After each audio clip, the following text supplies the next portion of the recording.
난그 이게 정말 답답한 게 고등학교 동창들 나 이제 고등학교 좀 좋은 학교를 나와갖고 내 친구들 다 이렇게 그 사회적으로 성공한 친구들이 많아서 요즘에 한 달에 한 번씩 이제 모임을 하고 그러고 있는데 거기 가면 나만 좌파고 다 우파예요. 그런데 걔네들 말을 굉장히 이상하게 하는 거예요. 너는 왜 그렇게 유난히 다른 생각을 하냐. 아니 그 직업병이야. 나는 좌파할 수밖에 없어. 왜 그러냐면 나는 지금 현재 우리가 살고 있는 일상을 의심하는 게 내 직업. 지금보다 더 좋게 만들 수 없을까를 생각하는 게 내 직업적인 직업 윤리잖아. 그럼 맨날 똑같은 집 지어주면 이거 할 일 없다고. 맨날 공품만 치러 다니면 돼. 아파트 설계하는 것처럼.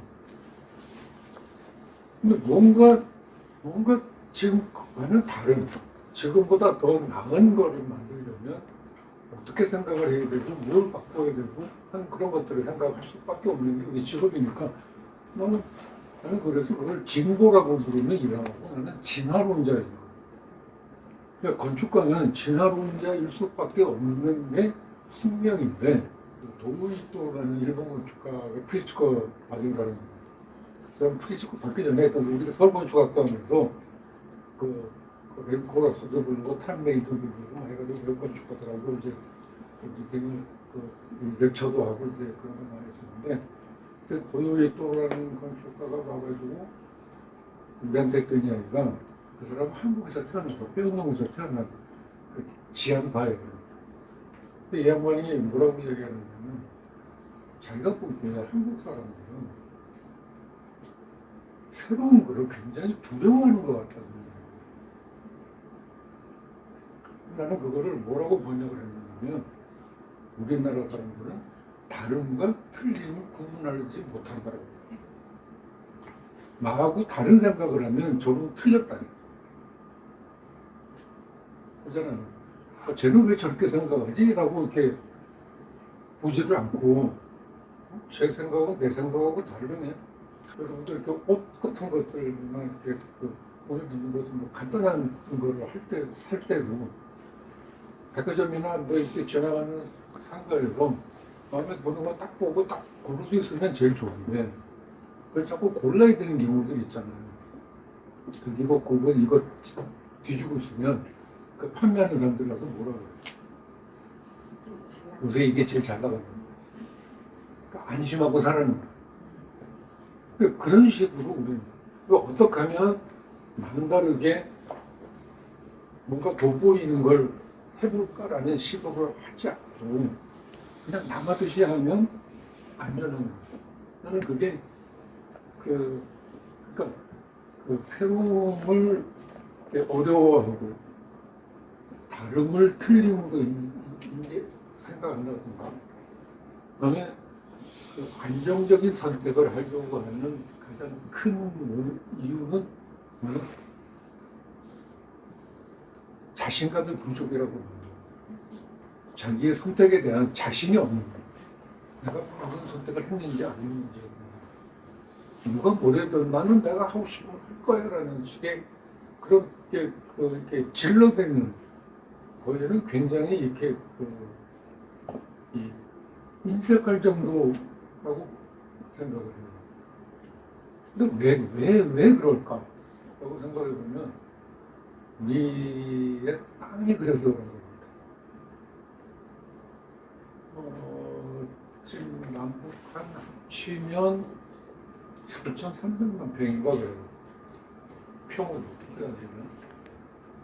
근데 거기에 인구가 지금 우리 남한만 따지면 얼마더라 11만 평인가? 그 정도 되는데 거기에 지금 5천만이 살고 있잖아. 요새 5,200만이라고.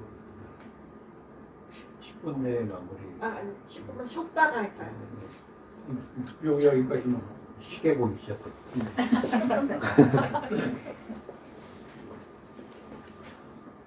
근데 땅덩어리는 좁은데 사람은 많은데 여기서 튀면 찍혀요. 그러니까 옆에 눈치 봐야 되고 눈치 봐야 될 때가 너무 많은 거예요. 제 자신 뭔데 저렇게 까불어? 그러면 금방 와서 죽여버리는 거예요. 그 옛날 그 조선시대 이야기 중에 그런 얘기 있잖아요. 뭐 전라도 어디에 시골에 겨드랑이에 날개가 달린 아이가 태어났다. 장사가 하나 태어났다. 그러면 내려가서 죽여버려요. 뭐 직업 망하겠다 그러면 어떡해. 이거는 요만한 그러니까 산면이가 섬 바다고 어디 가도 갈 데도 없는 조그만데 일본은 우리보다 2배, 3배 좀 커요.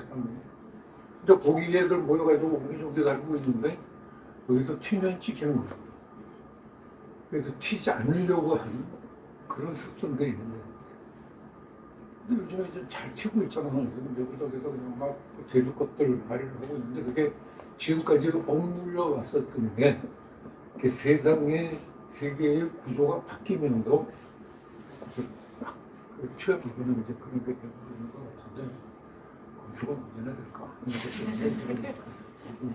학자들한테 부탁하고 싶은 이야기는 뭔가 새로운 거를 배웠어요. 한국에서 배울 수 없는 새로운 거를 배웠어. 배웠으면 그 배운 거를 여기 와서 전달하면 된다고 생각하는 거예요. 이번에 이런 거 배웠으니까 당신들 이런 거 못 봤지? 하고서 이렇게 끊어놓은 걸로 다 했다고 생각하는 거. 그러니까 아까 이 동경대 교수처럼 거기 가니까 건축이라는 걸 이렇게 다루더라.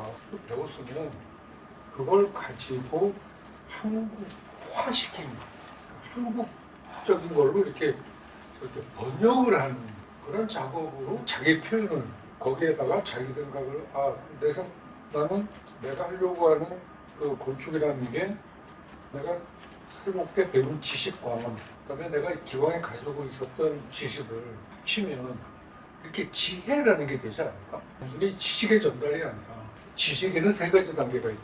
처음에는 지식을 수집하는 단계, 공부하는 거예요. 그다음에 그 수집한 지식을 전달하는 단계, 가르치는 거, 교육자가 되는 거. 이런 게 있어요. 지식을 전달하는 거. 3번째 단계는 뭘까? 지식을 생산하는 거. 자기가 가진 지식을, 내가 모은 지식을 가지고 새로운 지식을 만들어낼 수 있어야 이 지식이 완성되는 거예요.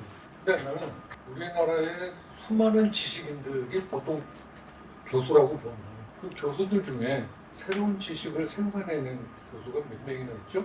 그냥 거기 가서 배운 거 갖고 와가지고 풀어보는 학교에 있으면서 굉장히 재미난 현상이 있는데 80년대 MIT 졸업생이 한국에 와서 교수가 돼요. 10년이 지나서 이 사람이 몰로 교수쯤 돼요. 그러면 후임 교수를 뽑아야 될 거예요.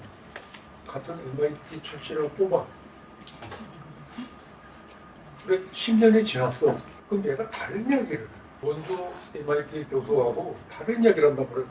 다른 거 배웠으니까. MIT가 그동안 발전이라는 걸 했을 거야.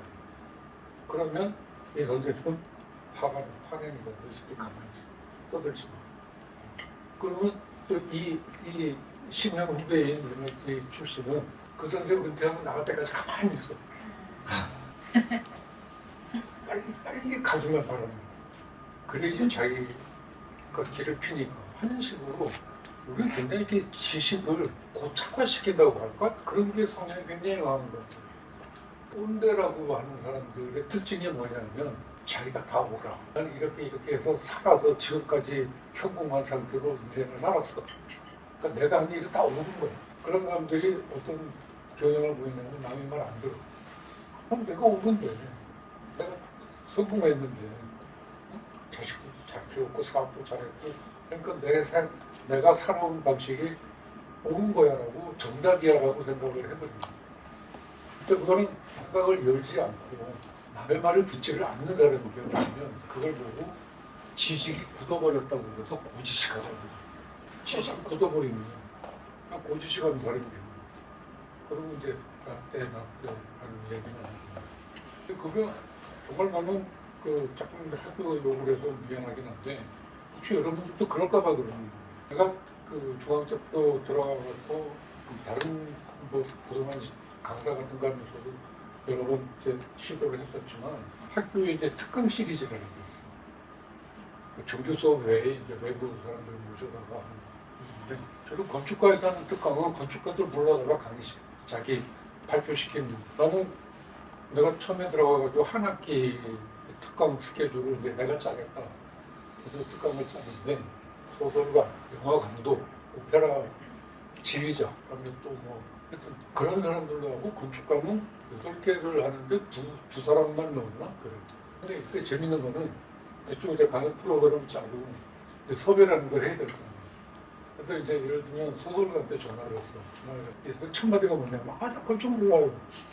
아니, 내가 부탁한 이건 건축 이야기가 아니라 당신이 소설을 어떻게 쓰는지를 어디서 주제를 잡고 그걸 어떻게 전개를 하고 시놉시스 같은 것들 만들어서 이제 하잖아요. 소설 만드는 이야기를 소설 쓰는 이야기를 해라.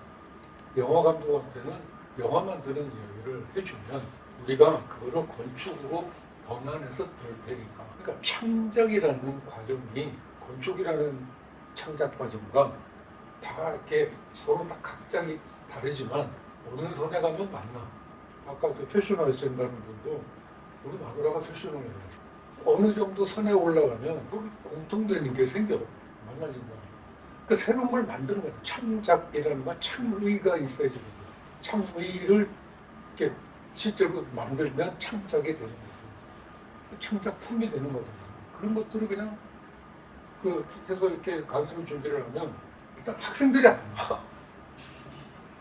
나는 학생들이 서로 들어오려고 할 것 같아서 제일 큰 감동을 하나 빌려놓고 있는데 그 선생님들 그 외부 강사도 오는 날은 학생들 동문하기에 바빠.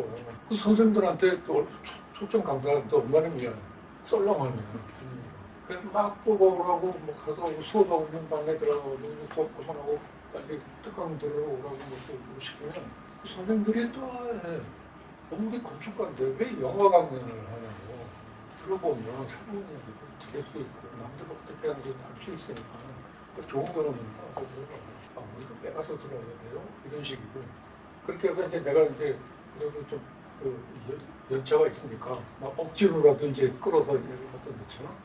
근데 선생이 안 들어가. 나는 내 후배 건축가가 와서 강연을 해도 가서 들어. 쟤는 무슨 이야기를 하지? 혹시 나한테 도움될 이야기를 있지 않겠는가? 하고 나는 그런 식으로 나는 새로운 이야기를 들으려고 항상 마음의 준비를 하고 있는데 나보다도 한참 어린 교수들이 그 사람들은 학생들하고 같이 듣는다는 게 굉장히 이렇게 자존심 상한 거. 그래서 선생님이 와서 들으면 그 학생들인데 선생님이 듣는데 무슨 들어야지 그런 분위기가 될 텐데 여시한 분위기가 안 만들어져가지고 그다음부터는 나 아예 나한테 특강 같은 거 나는 안 할 테니까 이렇게 안 할 거라고 그래 버렸었는데 그런 차이인 거.